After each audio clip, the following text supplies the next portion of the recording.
میرے بزرگوں، بھائیوں، ماؤں اور بہنوں،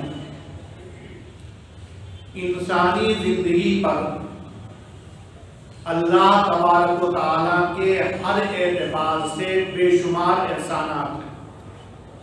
ان میں بعض احسانات کا انسان کو احساس ہو بھی پاتا ہے، اور بہت سے انعامات ایسے ہیں کہ اس کی طرف انسانوں کی توجہ جاتی ہی نہیں ہے۔ اور جو عام اور بڑے احسان انسان کو اپنی زندگی میں ملتے ہیں، ان میں بہترین صحت و عافیت، سکون و اطمینان کی زندگی، اور پھر دین کی صحیح فہم اور اس کے مطابق عمل، اور پھر مالی اعتبار سے کم از کم اللہ کی اتنی نوازش کہ جس کی بنیاد پر اس کی ضرورتیں پوری ہو جائیں۔ یہ تمام چیزیں انسانی زندگی میں ہوتی ہیں، لیکن کبھی کبھی جو نعمتیں ہم اور آپ سمجھتے ہیں، وہ نعمتیں چھین کر بھی اللہ تعالیٰ احسان فرماتے ہیں۔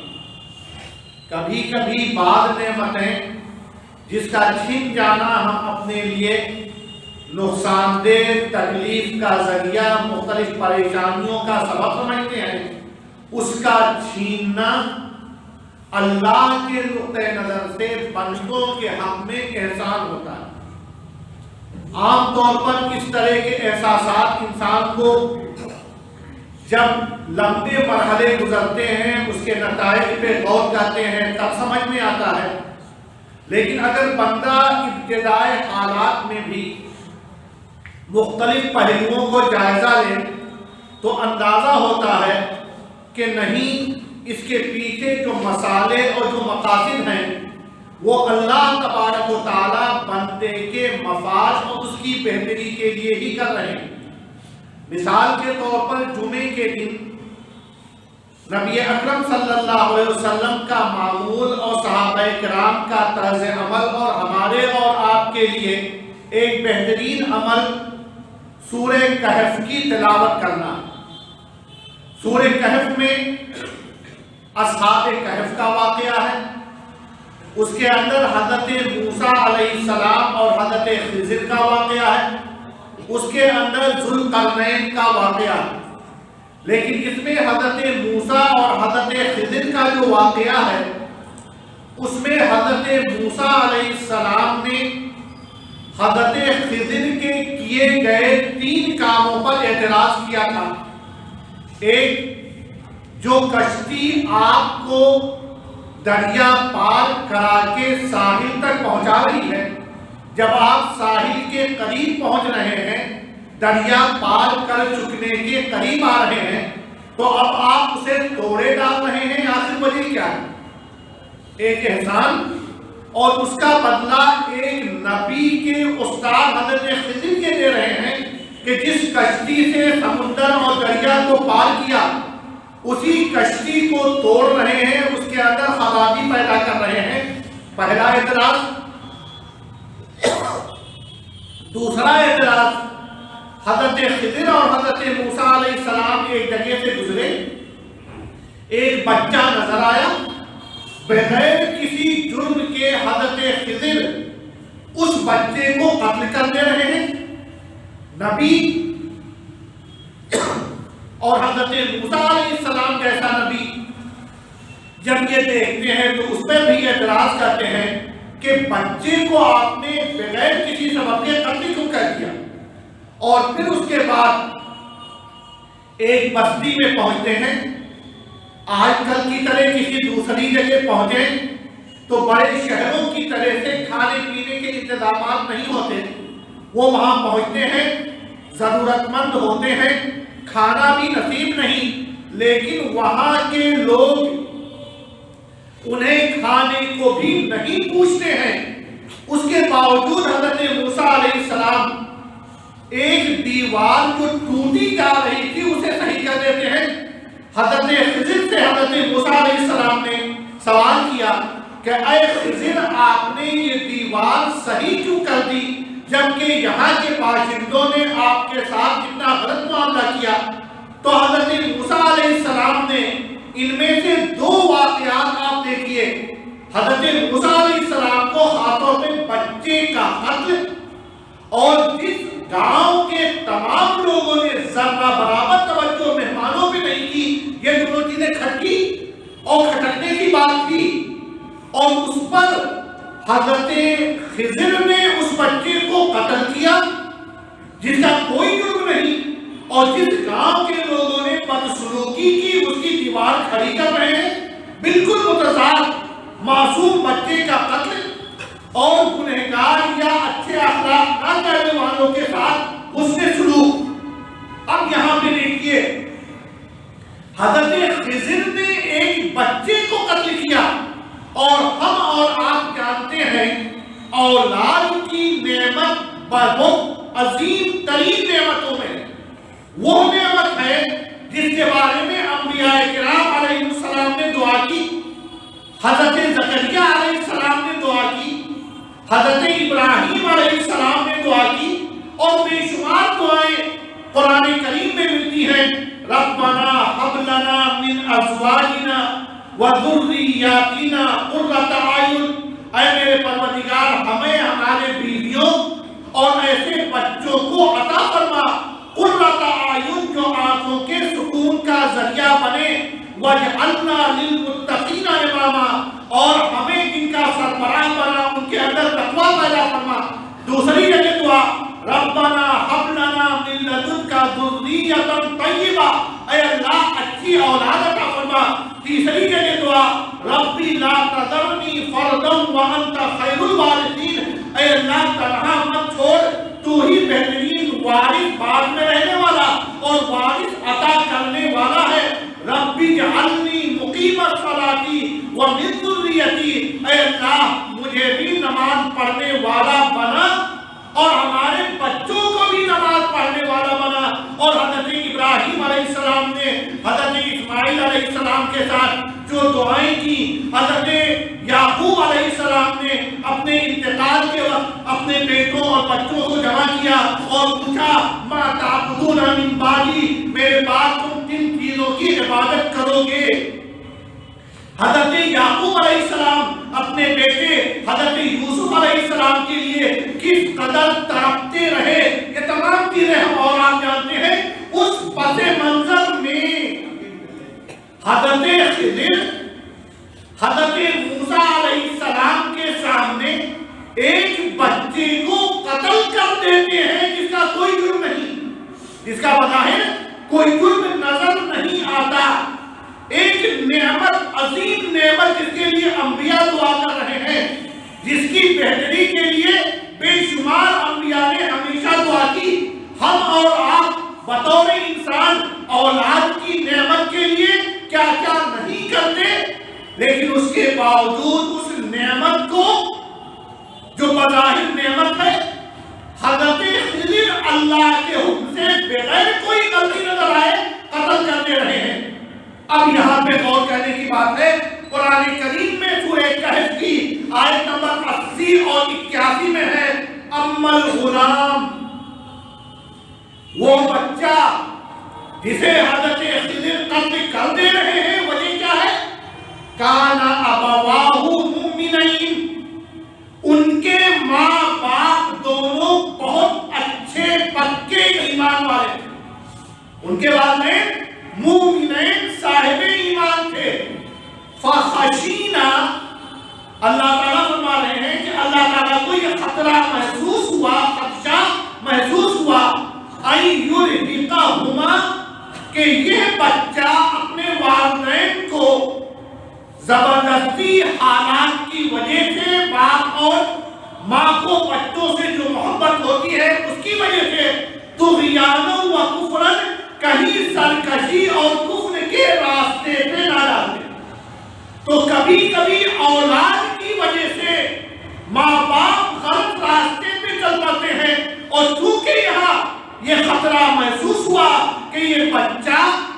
والدین کے غلط راستے پہ جانے کا سبب بنے گا، ان کی مالی ضرورتوں کو پورا کرنے کے لیے نعوذ باللہ کہیں ناجائز طریقوں پر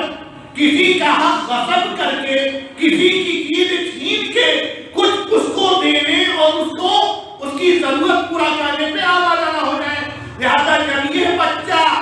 اپنے والدین کے لیے فتنہ بن سکتا ہے، فَأَرَدْنَا، تو اللہ تعالیٰ نے چاہا أَن يُبْدِلَهُمَا، کہ ان نیک والدین کو اس بچے کے بدلے خیرا منہ زکاتن، زیادہ پاک باز اور نیک دل بچہ عطا فرمائے، وَأَقْرَبَ رَحْمًا، اور ایسا بچہ عطا فرمائے تو رشتے ناتوں کو قریب سے سمجھ کر نبھائے بھی اور والدین کے لیے شر کے بجائے خیر کا سبب بنے۔ تو یہاں دیکھیے ایک نعمت، اولاد کی نعمت بظاہر چھن رہی ہے، لیکن اس کے پیچھے والدین کو جو صاحب ایمان ہے متوقع، اور اللہ کے نزدیک جو چیز متوقع ہے وہ یقینی ہوتی ہے، اس سے بچانا مقصود۔ لہذا والدین کی بھلائی کے لیے بچے کو عام انداز میں موت نہیں دی گئی، بلکہ ایک نیک ترین انسان کے ذریعے قتل کروایا گیا اور نعمت چھین کر والدین کے ساتھ حسن سلوک کا، ان کے ساتھ بہتری کا انتظام کیا۔ لیکن انسانی طبیعت پہلے مرحلے ہی میں دیکھ کر بدگمان ہو جاتی ہے کہ ہمارے ساتھ مثال کے طور پر مالی تنگی،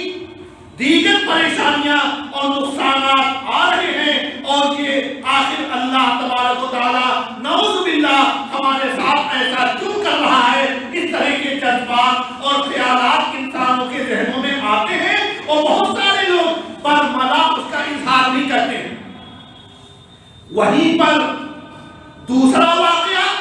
دیوار کے صحیح کرنے کا تھا۔ جس بستی کے لوگوں نے ذرہ برابر مروت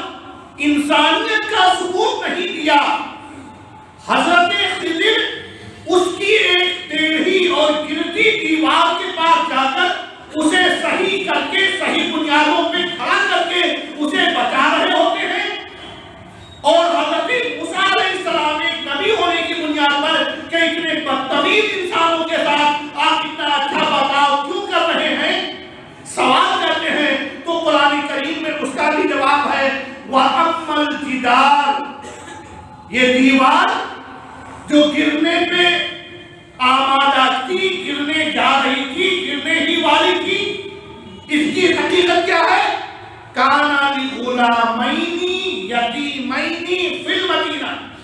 اس بستی کے دو یتیم بچوں کے گھر کی دیوار، یہ دیوار اس بستی کے دو یتیم بچوں کے گھر کی دیوار ہے۔ وَكَانَ تَحْتَهُ كَنْزٌ لَهُمَا، اور اس دیوار کے نیچے جیسے آج سے پہلے لوگ زمینوں میں خزانے، روپے، پیسے، اشرفی، دینار و درہم گاڑ کے محفوظ رکھتے تھے، وَكَانَ تَحْتَهُ كَنْزٌ لَهُمَا، اور اس دیوار کے نیچے ان دونوں کے لیے چھپا کر کچھ خزانہ، قیمتی چیز رکھی ہوئی تھی۔ وَكَانَ أَبُوهُمَا صَالِحًا، باپ اس دنیا میں نہیں تھے، بچے یتیم ہو چکے تھے، لیکن باپ نے تھے۔ وَكَانَ أَبُوهُمَا صَالِحًا، باپ نے تھے۔ فَأَرَادَ رَبُّكَ أَن يَبْلُغَا أَشُدَّهُمَا،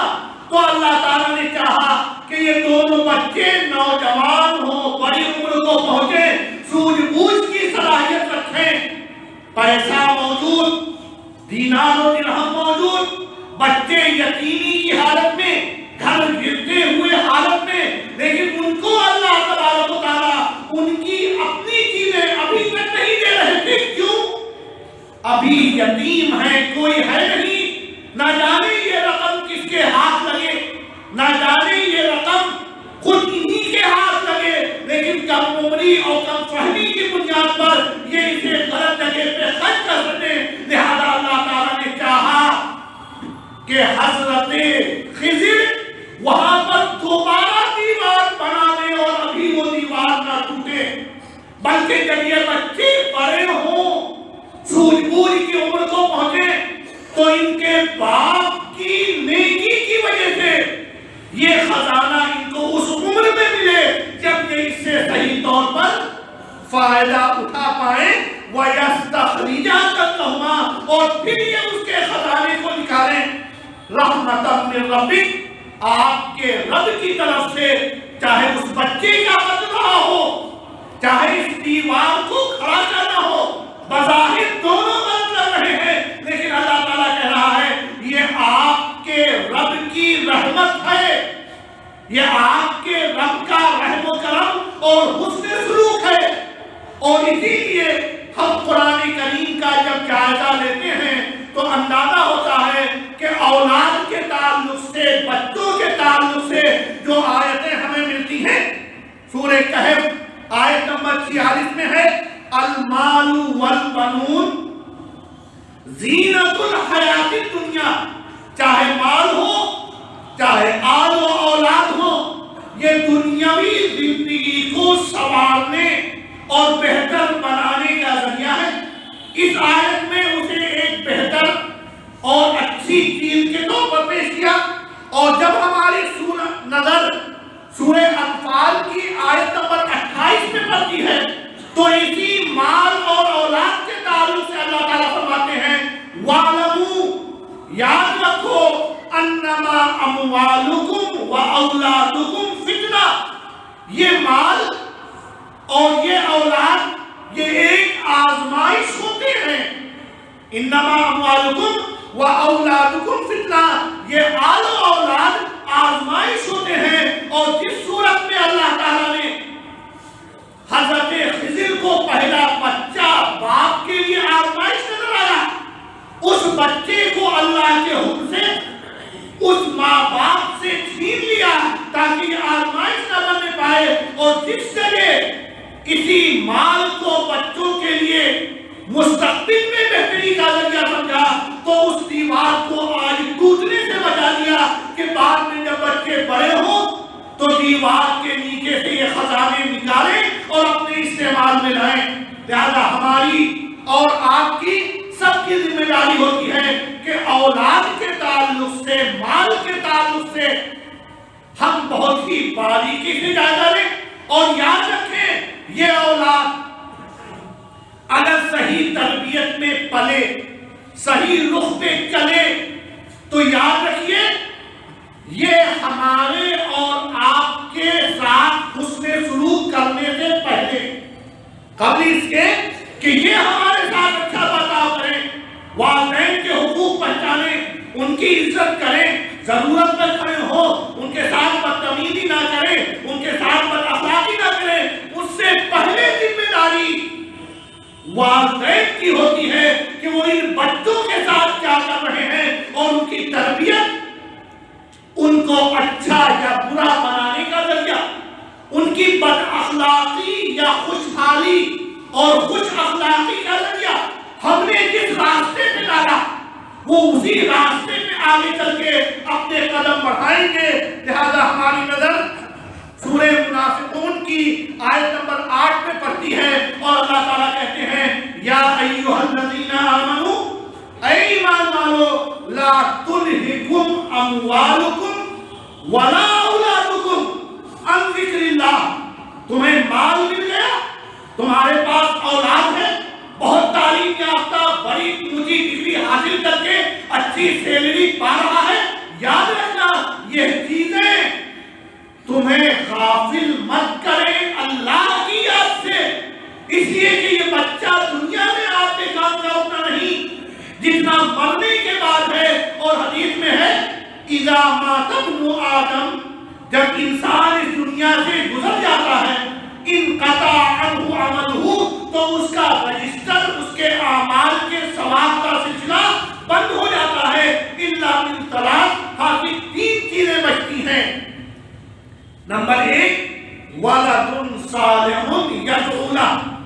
نیک بچہ جو اس کے لیے دعا کرے خود عیش کرے نہیں دعا کرے اور یہ دعا شرط ہے وہ لڑکا نیک ہو اور وہ لڑکا نیک کیسے ہوگا ما نحل والد ولدہ نحلتا خیر لہ کسی بھی باپ نے اپنے بچے کو بہترین تربیت اور سلیقے سے زیادہ بڑا تحفہ کبھی نہیں کیا۔ آپ لاکھوں کروڑوں روپے دے دیں، زمین و جائیداد دے دیں، کاروباری اور ملازمت کے اعتبار سے ایسی تربیت اور تعلیم دلوائیں کہ وہ بڑی سے بڑی نوکری اور ملازمت پا جائے، لیکن یہ تمام چیزیں معمولی ہو جاتی ہیں اس عظیم تربیت کے سامنے جو باپ اپنے بچوں کو اس لیے دیتا ہے کہ بعد میں یہی بچے زندگی میں اس کا سہارا بنے، حسن اخلاق اور اچھے برتاؤ اور ضرورت کے وقت ساتھ کھڑے ہونے کا مزاج پیدا کرے، اور اگر دنیا میں نہ رہے تو ان کی زبان سے دعائیں نکلے، اور قبر میں جب کبھی کسی انسان کو اچانک راحت کا احساس ہوتا ہے، پریشانیوں میں کمی اور جنت کی خوشبو اور اس کی کھڑکیوں سے اس کے مختلف قسم کے نعمتوں کا اندازہ ہوتا ہے، تو وہ بندہ پوچھتا ہے اے پروردگار، یہ خوشحالی، یہ بہترین ہوائیں، یہ آرام دہ فضا کہاں سے ملی؟ تو فرشتوں کے ذریعے اطلاع دی جاتی ہے کہ تیرے فلاں بچے نے تیرے لیے دعائیں کی، یہ اس کا نتیجہ ہے۔ میرے بھائیوں، دوستوں، ساتھیوں، پچھلے ہفتے میں نے اپنے فیس بک پہ انمول انفارمیشن پہ بچوں کی تربیت میں ہونے والی عام غلطیاں ایک بہت چھوٹا سا پوسٹ ڈالا۔ اس کے بارے میں مختلف لوگوں کے سوالات آئے کہ جو پوائنٹس آپ نے دیے ہیں یہ تمام یا ایک آدھ، اس کے اندر یاد رکھیے گا بچے جو ہمارے مستقبل کے دنیاوی اور اخروی بہتری کا ذریعہ ہے، ان کی تربیت ضروری ہے، اور الگ الگ حالات میں الگ الگ چیزیں ان کی تربیت کو نقصان پہنچاتی ہیں۔ جو پوائنٹس میں نے دیے تھے ان میں سے بعض چیزیں کبھی ایک آدھ پائی جاتی ہیں، کبھی کئی ایک پائی جا سکتی ہیں، اور ان میں جو چیزیں میں نے بیان کی تھی، پہلی چیز اولاد ہیں، ان پر سختی کرنا آپ کی ذمہ داری ہے۔ شریعت میں، حدیث میں کہا گیا بچہ 7 سال کا ہو جائے نماز کو پڑھنے کے لیے کہو، 10 سال کا ہو جائے اور نہ پڑھے تو اس کو کے ساتھ سختی کرو۔ لیکن اگر آپ نے بچوں پر ہمیشہ صرف سختی ہی کی تو یاد رکھیے بچوں کی تربیت میں نقصان دہ چیزوں میں صرف سختی کرنا، بیجا سختی کرنا، یہ بہت زیادہ نقصان دہ پہلو ہے۔ لہذا بچہ ہم سے ڈرے، ہم سے نفرت کرنے لگے، اپنی بات پیش نہ کر سکے، ہمارے سامنے سہما ہوا ہمیشہ ڈرا رہے، ہم سے کبھی بات کا موقع نہ ملے، یہ چیز درست نہیں ہے، بلکہ اس بچے کے ساتھ ضرورت میں بقدر ضرورت سختی درست، لیکن ہمیشہ خوش ہوئی کہ وہ آپ کے سامنے آتے ہی خاموش ہو جائے، آپ کے سامنے سے اٹھ کر دوسری جگہ چلا جائے، یہ بیجا سختی بچے کی تربیت پر بہت زیادہ منفی اثر ڈالتی ہے۔ دوسری چیز، بچوں سے محبت اسلام اور انسانیت کا تقاضا۔ نبی اکرم صلی اللہ علیہ وسلم بھی بچوں کو بوسہ دیا کرتے تھے، لیکن بچوں سے صرف لاڈ پیار، ان کو کبھی نہ روکنا، کبھی نہ ٹوکنا، ہر چیز جو جس انداز میں چاہے اس کو کرتے رہنے دینا، یہ بھی ان کی تربیت میں نقصان دہ ہے۔ صرف لاڈ پیار، بیجا لاڈ پیار، یہ بھی بہت زیادہ نقصان دہ ہے۔ اور ایک عام چیز، ماں باپ میں سے کوئی ایک یا دونوں کا بچوں سے بہت دور رہنا، چاہے مشغولیت کی وجہ سے، چاہے مزاج کی وجہ سے۔ اگر آپ اپنے بچوں کو وقت نہیں دے رہے ہیں، ان کے ساتھ بیٹھ نہیں رہے ہیں، تو تربیت کیسے ہوگی؟ وہ کیسے سمجھیں گے؟ بہت سخت مجبوری میں آپ کو اجازت ہے آپ کاروبار کے لیے جائیں، لیکن جب آئیں تو یاد رکھیے آپ سال بھر غائب تھے، 2 مہینے ہیں، اب اس کی تلافی کرنی ہے۔ بچوں کو کم وقت دینا، ان سے رابطے میں کمی، یہ بھی ان کے اوپر منفی اثر ڈالتی ہے۔ اسی طرح والدین کبھی کبھی بچوں کے حق میں اچھے ہوتے ہیں، لیکن خود آپس میں اگر ہمیشہ لڑتے جھگڑتے رہے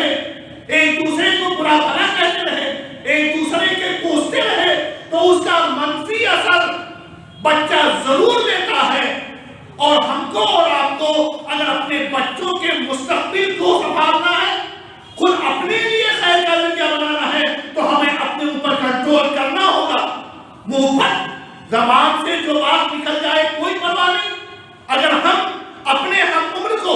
اپنے لائف پارٹنر، اپنے شریک حیات کے ساتھ وہ طریقہ اپنائیں گے، گالی دے رہے ہیں، برا بھلا کر رہے ہیں، ڈانٹ رہے ہیں، کوئی تمیز نہیں، تو بچہ وہی سیکھے گا جو وہ اپنے والدین کو کرتا ہوا دیکھ رہا ہے۔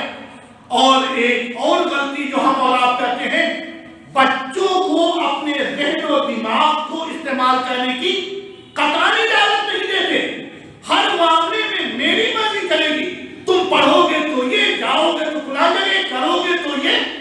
کس کے ساتھ کیسے کرنا ہے میرے حکم کے پابند۔ بچوں پر پوری طرح اپنی مرضی تھوپ دینا،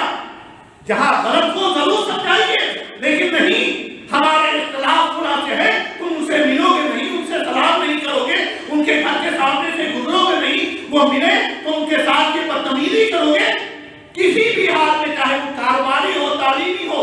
بچوں پر اپنی مرضی تھوپنا یہ بھی نہایت منفی اثر کا ذریعہ ہے۔ اور ایک اہم چیز، اگر ایک سے زائد بچے ہیں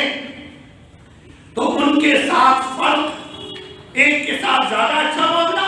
دوسرے کے ساتھ کم اچھا معاملہ۔ ہم تحفہ دے رہے ہیں، ایک کے لیے 500 کا، دوسرے کے لیے 5000 کا، تو یہ بچے کے دل کے اندر، ایک بچے کے اندر نفرت اور دوسرے بچے کے اندر آپ سے محبت نہیں بلکہ زیادہ لالچ پیدا کرنے کا سبب بنے گی۔ یہ چیز بچوں میں معاملے میں فرق، یہ بھی بہت نقصان دہ ہے۔ اور بسا اوقات بعض حضرات اپنے بچوں کی بیجا غیر مناسب طرفداری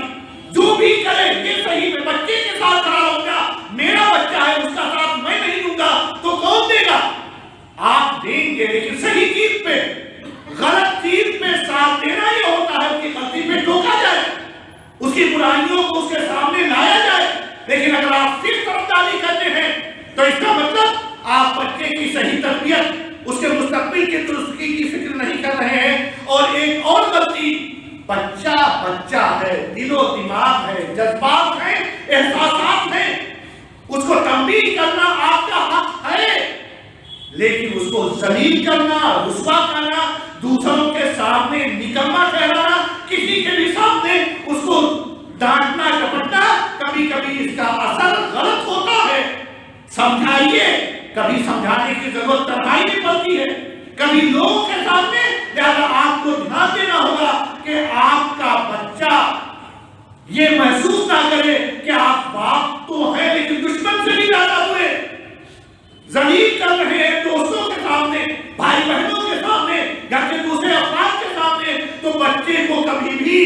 ذلیل و رسوا نہ کرنا۔ اور اسی طرح بچوں کے تعلق سے صحیح وقت پر صحیح فیصلہ لیں، کس وقت روکنا ہے، کس وقت ٹوکنا ہے، کب کیا کرنا ہے، کس راستے پہ لگانا ہے۔ آپ دنیا میں بہت سے مراحل طے کر چکے، تجربہ حاصل کر چکے ہیں، بچہ اس مراحل میں نہیں گزرا، یہ آپ کی ذمہ داری ہے کہ آپ کا بچہ کب کیا کیسے کس انداز میں کرے۔ تو صحیح وقت پر صحیح فیصلہ لینا، اور پھر اس کے بعد اہم ترین چیز، ہم تو چاہیں ہمارا بچہ فرشتہ صفت بن جائے، ہر خوبی اس کے اندر ہو، لیکن خود ہم حرام کاری ہمارے اندر، دھوکہ دہی ہمارے اندر، بد کلامی ہمارے ہر وقت ہمارے ساتھ دیتی رہے، تو ایسی صورت میں بچہ درست نہیں ہو سکتا۔ اگر بچے کی تربیت چاہتے ہیں تو لما تقولون ما لا تفعلون، اگر آپ اس کی جو بہتری چاہتے ہیں پہلے طے کیجیے کہ وہ برائیاں آپ کے اندر مت پنپیں، آپ وہ برائیاں نہ کریں۔ اور مختصر طور پر ایک آخری بات کہہ کر اپنی بات ختم کروں گا کہ بچوں کو جب وہ بڑے ہونے لگے مشوروں میں شریک کریں، دنیا میں آگے کے مرحلوں میں ان سے مشورہ لینا۔ آپ بہت سے مراحل میں جانتے ہیں یہ بچہ کیا جانے گا، یہ کیا سمجھے، لیکن نہیں، اس کے ذہن کو مستقبل کے لیے تیار کرنا ہے، سمجھانا ہے، یہ معاملہ ہے، کیا بہتر ہوگا کیا نہیں ہوگا، اس کی رائے ہو سکتا ہے غیر مناسب آئے، آپ کی ذمہ داری نہیں بیٹے، یہ چیز نہیں ہے، اس میں یہ نقصان کا پہلو ہے، خیر کے راستے پہ چلنے کا یہ طریقہ ہوگا۔ اور جب ہم اور آپ ان چیزوں کو برتیں گے تو انشاءاللہ یہ بچے فتنہ نہیں، رحمت اور دنیا و آخرت کے سنوارنے کا ذریعہ بنیں گے۔